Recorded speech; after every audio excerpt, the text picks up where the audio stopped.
Samajwadi party की राष्ट्रीय महासचिव एवं राज्यसभा सांसद रामजी लाल सुमन ने मोदी सरकार पर संसद में प्रस्तुत 130वां संविधान संशोधन विधेयक को लेकर बड़ा हमला बोला है। उन्होंने कहा कि सरकार इस विधेयक के प्रावधानों के जरिए नेताओं को बंधक बनाना चाहती है। विधेयक के अनुसार यदि कोई मंत्री या मुख्यमंत्री अपने पद से इस्तीफा देता है तो उसे अगले 5 वर्षों तक या कम से कम 30 दिनों तक उसी पद पर बने रहने के लिए बाध्य किया जा सकता है। रामजी लाल सुमन ने तंज कसते हुए कहा कि क्या यह संभव है कि प्रधानमंत्री स्वयं को पद से हटाने के लिए सलाह देंगे। उन्होंने कहा कि यह विधेयक लोकतंत्र और संविधान की आत्मा के खिलाफ है। रामजी लाल सुमन ने आरोप लगाया कि मोदी सरकार राष्ट्रीय स्वयंसेवक संघ की इच्छाओं पर चल रही है और विपक्ष की आवाज को दबाने का काम कर रही है।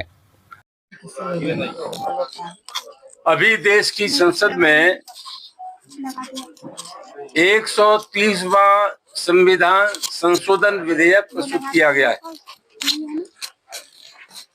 और इस विधेयक का मतलब प्रतिपक्ष के नेताओं का उत्पीड़न करना, उन्हें परेशान करना ही सरकार का एक सूत्री कार्यक्रम है।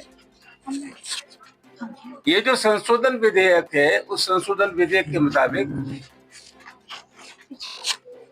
अगर किसी मुख्यमंत्री या मंत्री के खिलाफ कोई अपराध पंजीकृत हुआ है और उसमें 5 साल से ज्यादा सजा का प्राविधान है और वो मंत्री या मुख्यमंत्री अगर 30 दिन जेल में रहा है तो उसको अपना पद त्यागना पड़ेगा। सबसे बड़ा सवाल ये है कि ये जो प्रवर्तन निदेशालय है और सीबीआई है, ईडी और सीबीआई है,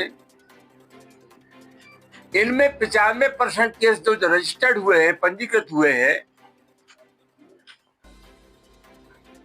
वो प्रतिपक्ष के नेताओं के खिलाफ और इन दोनों एजेंसियों का दुरुपयोग हुआ है। अभी 7 अगस्त को उच्च न्यायालय ने इन दोनों संगठनों के बारे में, इनके काम करने का जो तरीका था उसके बारे में टिप्पणी की कि आपको ठग जैसा व्यवहार नहीं करना चाहिए। और सबसे महत्वपूर्ण बात है कि संसद में एक लिखित जवाब में सरकार ने खुद स्वीकार किया है कि जो मुकदमे रजिस्टर्ड होते हैं, पिछले 10 वर्षों में 193 मुकदमे पंजीकृत हुए। ये सरकार का जवाब है राज्यसभा में, और सिर्फ 2 लोगों के खिलाफ दोष सिद्ध हुआ। इसका मतलब क्या हुआ? इसका मतलब ये हुआ कि खाली 1% लोगों के खिलाफ दोष सिद्ध हुआ। कुल मिलाकर के प्रतिपक्ष के लोगों को परेशान करना, उनके मुख्यमंत्री और मंत्रियों को हटाना ही सरकार का एक सूत्री कार्यक्रम है। और इनका हाल यह है कि 25 प्रतिपक्ष के बड़े नेता इन्होंने अपनी पार्टी में शामिल कराए जिनकी उपयोगिता थी। 23 के खिलाफ जो आपराधिक मामले चल रहे थे वो ठंडे बस्ते में डाल दिए। कुल मिलाकर के ये तानाशाही कानून है और इस तानाशाही कानून की जितना आलोचना की जाए कम है।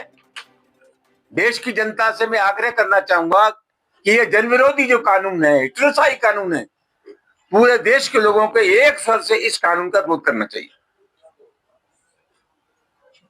आम जनता से जुड़ी गौरतलब है कि आबकारी विभाग का मुख्य कार्य शराब की दुकानों को नियंत्रित करना, अवैध शराब की रोकथाम करना।